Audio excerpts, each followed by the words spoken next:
जब हम देखते हैं तो कैसे देखते हैं, वो हमें देखना है कि जो भी देखना है ध्यान से देखना है, एक बार देखना है।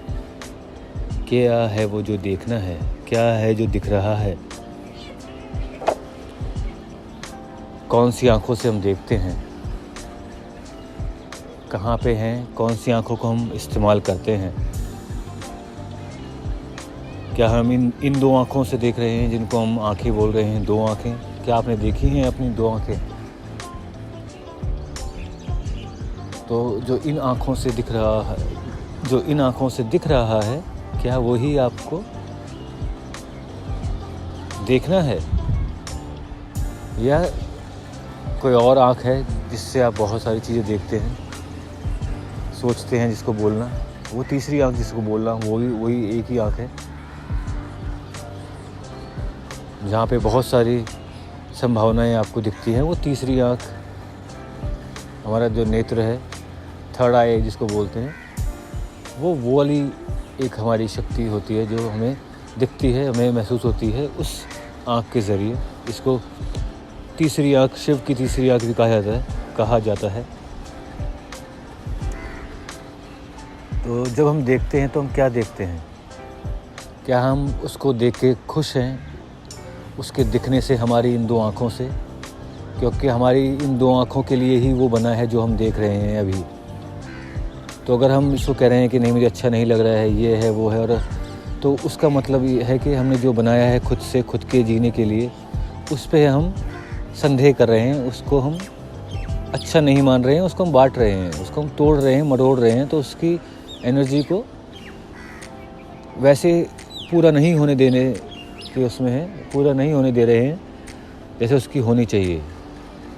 तो हमारी ही क्रिएशन जब पूरी नहीं होती है तो उसमें और हमारे इस पल में या फिर किसी भी चीज़ के होने में एक गैप, एक बहुत बड़ा रास्ता बनने लगता है, दीवार बनने लगती है।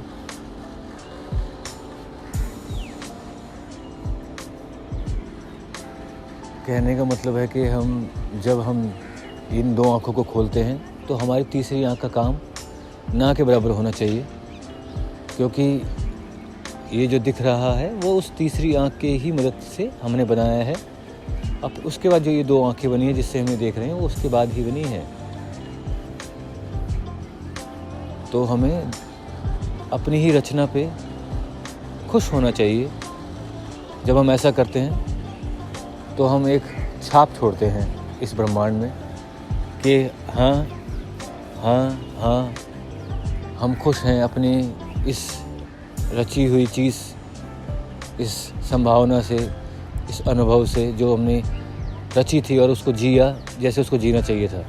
तो फिर ब्रह्मांड, वो यूनिवर्स, वो एनर्जी, वो गॉड, वो जो भी है जो क्रिएट करता है, क्रिएट करती हैं, कोई भाषा नहीं है, वो आपके विचारों को पूरा करती हैं।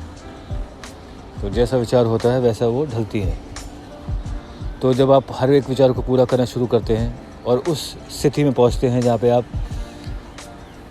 बिल्कुल उस पल में होते हैं, जहाँ पे उस पल के होना ही आपके लिए काफ़ी होता है, क्योंकि आपने अब जान लिया कि पहले भी मैं यहीं था, अब भी मैं यहीं हूँ, अब मैं पूरी तरीके से हूँ, पहले मैं था ही नहीं यहाँ।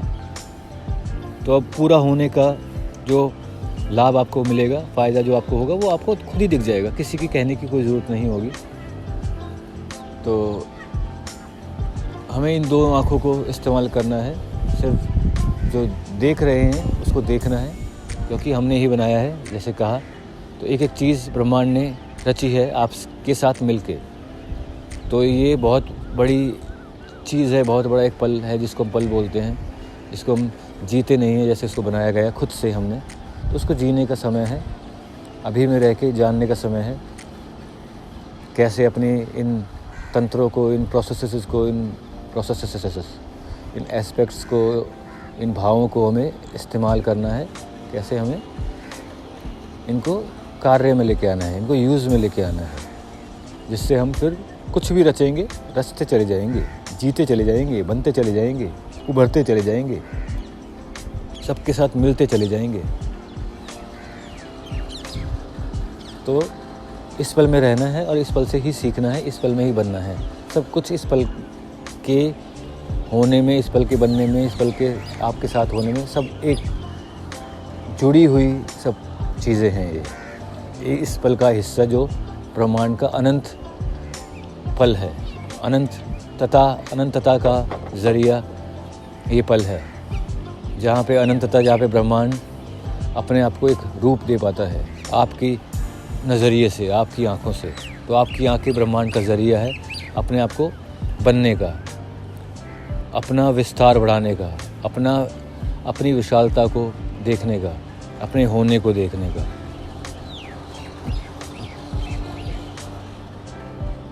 तो